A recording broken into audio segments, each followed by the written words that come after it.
Allô à tout le monde, je vais vous présenter un jeu de l'Oscarabeo que j'ai reçu. Le prix, je sais pas, parce qu'on me l'a offert. C'est Igitana Egyptia Tarot. Alors ça arrive dans une petite boîte en dur avec un petit livret et les cartes. Alors voilà, qui sont comme ceci. Alors je suis un peu... bon déjà que là c'est très dommage que le bord soit blanc, mais elles sont un peu gondolées parce qu'en fait ma boîte aux lettres prend selon le vent en fait le petit clapet s'ouvre et ça prend l'eau et je pense qu'il y a pris un cul d'humidité donc il va falloir que je les mette sous un dictionnaire en fait pour les remettre. C'est des grandes cartes assez longues, rectangulaires. Voilà, ça c'est le dos de la carte. C'est les 22 arcanes majeures du tarot.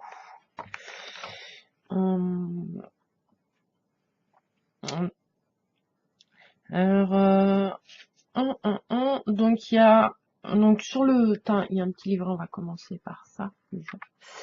Là, il y a en anglais, en italien, en espagnol, en français et en russe. Alors, ça veut dire, vu l'épaisseur du papier,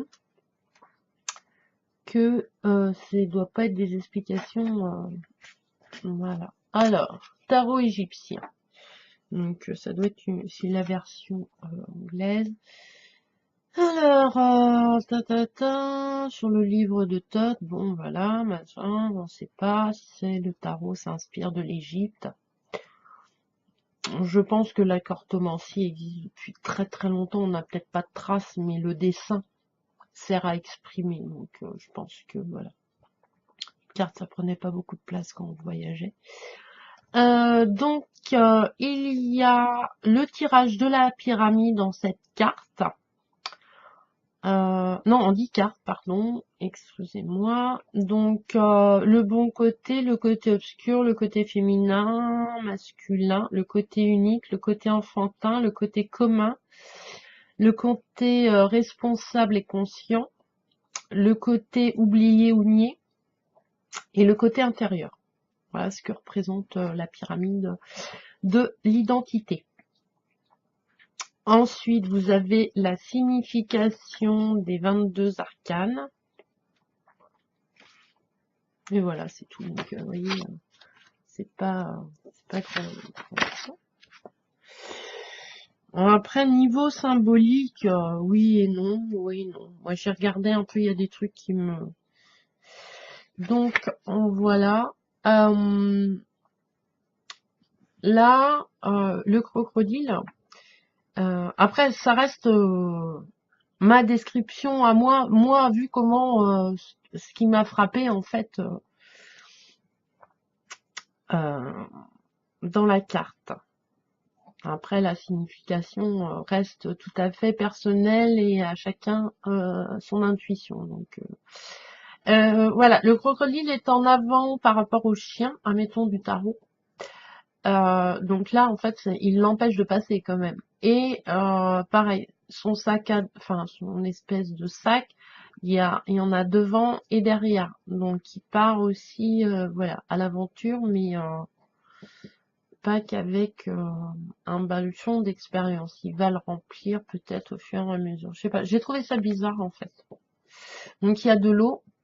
Après, c'est peut-être pas si c'est de l'eau. Donc voilà. Après, il y a le magicien. Alors, le magicien, un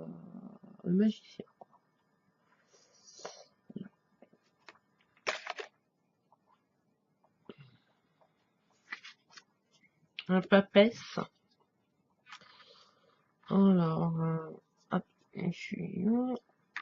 donc là, ils disent, la papesse est la science, le seuil du temple d'Isis où les mystérieux ne sont dévoilés que dans la solitude. Étude, sagesse, intuition, mystère, secret, recherche. L'impératrice, l'action, C'est l'Isis céleste de la nature, la fécondité universelle. Création, intelligence. Alors, action, dépend ce qu'on entend par action. Pas trop. Donc après, nous avons l'empereur. Alors, vous avez des petits signes en haut. Hein. Il y a des... voilà.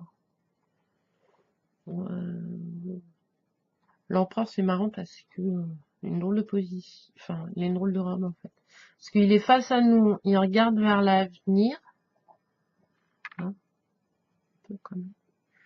bon, bah voilà, il a tous les attributs du pouvoir. C'est la réalisation. C'est le dominateur est assis sur la pierre cubique, car rien ne résiste à une ferme volonté de créatrice. Donc c'est pour ça que la pierre elle est carrée. Guide, tradition, conseil. Après vous avez le pape, enfin l'hiérophante. Voilà. C'est l'inspiration, le maître, entendre la voix du ciel. Guide, tradition, conseil, expérience. Ah pardon, ça c'était le pape, je vous l'ai dit. Pour l'empereur, c'était stabilité, intégrité. L'amoureux.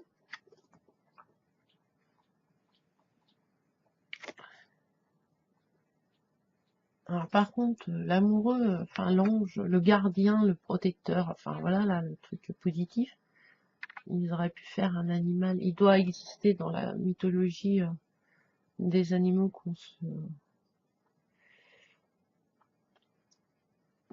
ce pouvoir un peu. La représentation, elle est pas non plus. Voilà, ça a bugué. Hop, ça revient. Et puis, donc les amoureux, c'est l'épreuve. Entre la passion et la conscience. L'indécision. Examen, tentative, plaque. Et en plus, c'est marrant parce que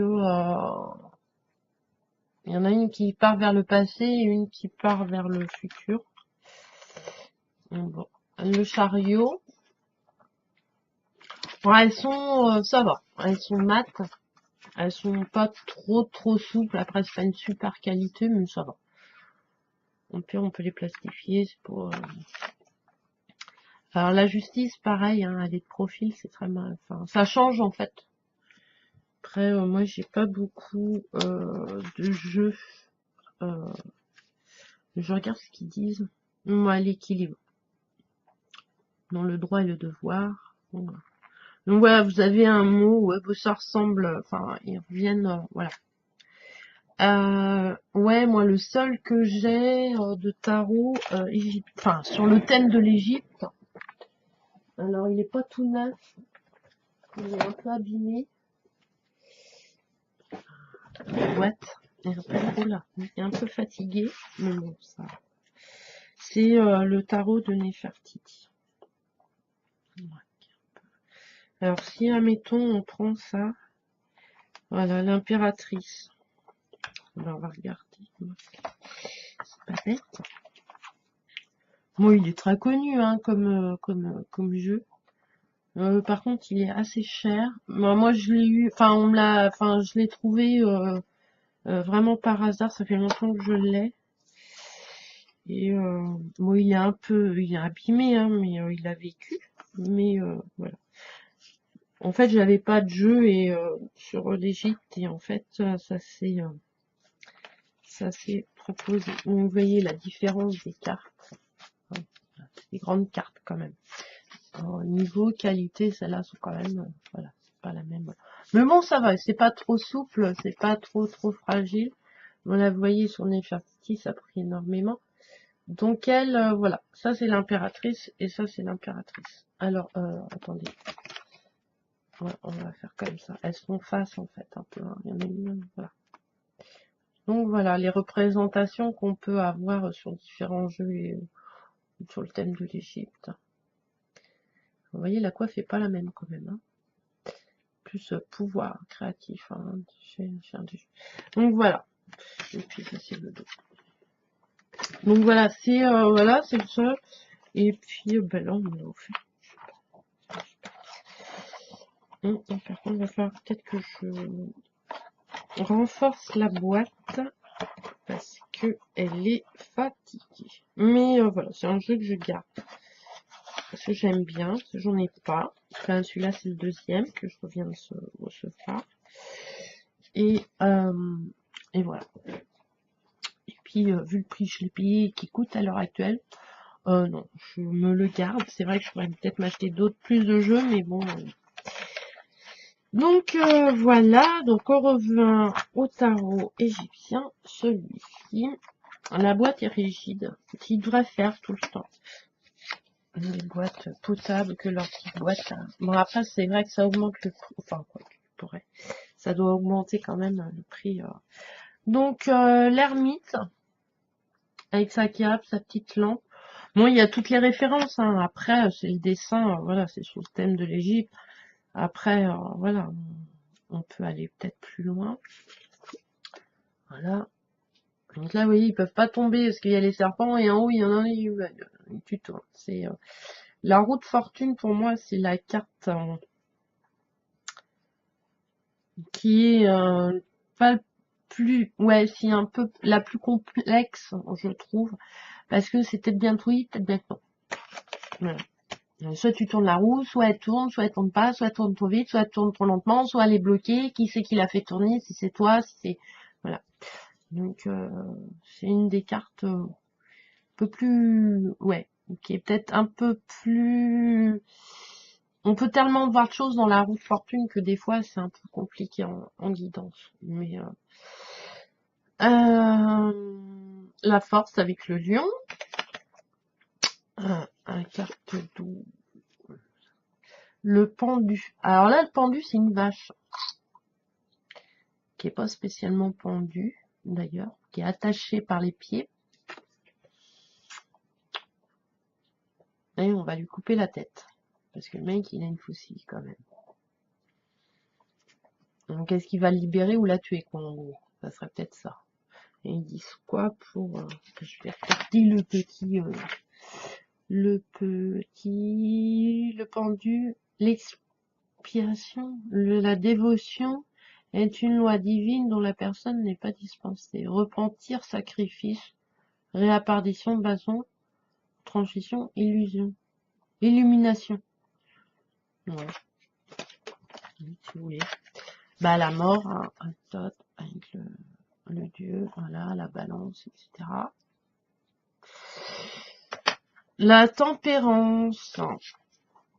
Alors, ce qui est marrant, c'est que ça a l'air d'être ça représente plus oui, si un homme parce qu'il n'a pas de poitrine et il n'y a pas d'eau.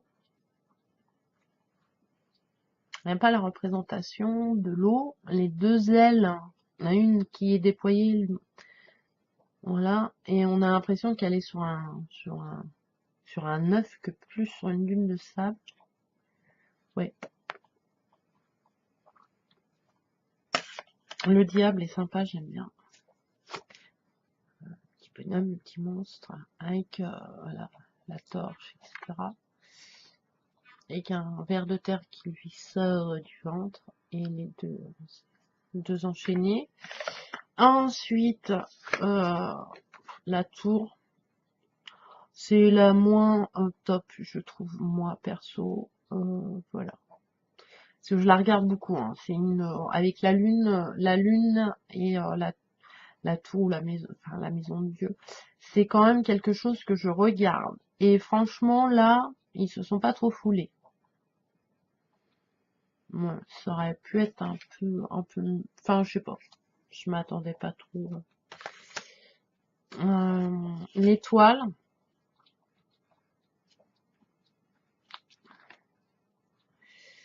Alors, c'est marrant parce que l'eau est totalement différente des deux côtés. Et qui représente l'espèce de losange. Donc après, j'ai pas super étudié, hein, donc je sais pas. Et il y a l'arbre de la vie, la balance. Donc voilà. Ça fait un peu boussole, mais le côté, ouais. Et enfin, la lune. Bon, ouais, la lune. Voilà, les deux tours, enfin les deux pyramides, les chiens, l'espèce de crabe, enfin de homard ou je sais pas quoi, de gangrène, on va dire. Les eaux troubles. Ouais. Donc c'est assez rond et blanc. Donc à moins que la tempérance soit sur de l'eau. Peut-être. Ouais, peut-être, je sais pas. Après, je me fais peut-être des films. Hein. Alors, chacun a son interprétation. Après, le soleil. Alors là, ce qui me gêne un peu, c'est qu'ils ont mis des mains au niveau des rayons. Et dans la tradition égyptienne, c'est le dieu Aton, le dieu Aton, c'est le dieu unique à l'époque de Néfertiti, ça a duré entre 15 et 20 ans, je crois à peu près. Son fils Toutankhamon redonnera le pouvoir aux prêtres, mais là, cette représentation solaire, normalement après, enfin, il n'y a pas d'animaux en fait. Il y a plus, c'est que le soleil. Donc là, ça veut dire que le soleil, mais là, il est emmené, voilà, le jugement, il est emmené quoi par un dieu, je sais plus comment il s'appelle. Donc là, par contre, ça me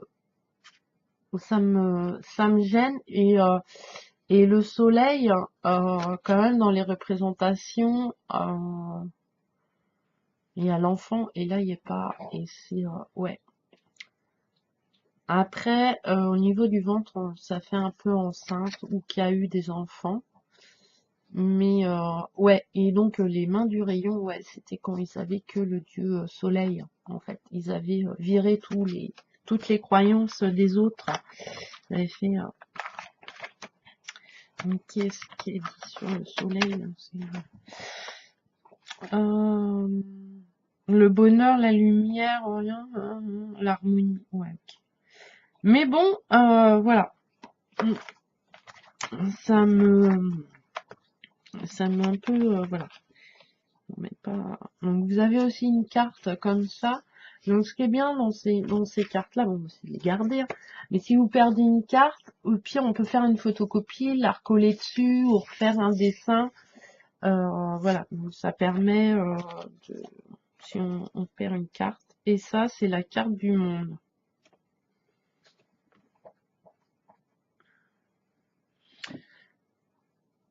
Alors là, c'est pareil, parce que au centre, c'est l'aigle. En bas, il doit y avoir un taureau. Et là, c'est deux têtes, enfin, il y a deux têtes humaines. Ouais, le pharaon qui est un dieu, un ange, etc. Mais l'autre à côté, je sais pas. Donc, ouais. Et la musique dans le monde, ouais, peut-être. Un peu, ouais. Un peu enfin, ouais, il y a quelques trucs, moi, qui, personnellement, après, la récompense, la modestie, en toute chose. Après, c'est, totale réussite, ouais, de toute façon. Donc voilà, donc petit jeu assez sympa. Après, c'est pas mon préféré. Voilà, moi j'aime bien quand ça colle à l'histoire un peu. Et là, il y a des trucs au niveau historique égyptien. Alors je sais que ça évolue énormément. Ils font beaucoup de recherches. Là, ils ont fait je sais pas si vous avez vu, ça doit être sur la 5 ou Arte. Sur la grande pyramide de Khéops, pour aller retrouver des cavités, ils ont mis des choses extraordinaires en place, des appareils dingues. Donc on évolue, mais là, il y a des choses, moi, voilà. Mais bon, après, avec le petit bout que vous avez les trucs. Après, ça reste tout à fait personnel. Mais voilà, donc c'est un jeu des 12 arcanes majeures, c'est assez sympa. Après, c'est un jeu de 2014, donc oui, c'est pas... Non, ouais. C'est pas nouveau. À la fin, vous pouvez mettre des notes. Moi, j'aime pas écrire sur mes petits groupes, mais à la fin, vous pouvez mettre des notes. Donc voilà. Après les cartes sont assez grandes, donc c'est vrai pour voilà on peut faire. Mais voilà, moi qui suis hyper intuitive, enfin moi qui aime beaucoup l'intuition, qui ne sert pas beaucoup de ça, euh, je pense pas que je serais à l'aise en fait avec ce jeu. Je, euh, je pense qu'il reste assez basique. Alors je suis désolée, hein, je peux pas aimer tous les jeux, mais ouais, je suis pas déçue, mais c'est pas non plus un super. Il y a mieux en jeu de 22 arcades majeures et en jeu sur le thème de l'Égypte, personnellement. Parce que là, on sait même pas trop si les pictogrammes qui ont été mis là ou par hasard. C'est un peu, ouais, c'est, je sais pas. Moi, il y a un truc qui me bloque. Alors, je sais pas pourquoi, mais enfin, ouais. Donc voilà, l'Egyptiania Tarot. Alors moi, c'est la version anglaise, mais bon, c'est les mêmes cartes. Et le livret est en français, je vous ai dit, en italien, en espagnol, en russe. Donc voilà pour cette petite présentation de ce jeu. J'en ai beaucoup à vous présenter parce qu'il va falloir que j'avance. Et, euh, et donc je vais faire quelques vidéos pendant Noël. Voilà, pendant les vacances, je vais vous présenter 2-3 jeux. Peut-être avant Noël que vous pouviez les offrir, peut-être. On verra. Donc je vous embrasse très fort. À la prochaine vidéo. N'hésitez pas à liker, mettre vos commentaires. Et on se retrouve pour une prochaine vidéo. Merci, merci de me suivre. Et de faire partie de cette grande famille. Bisous, bisous.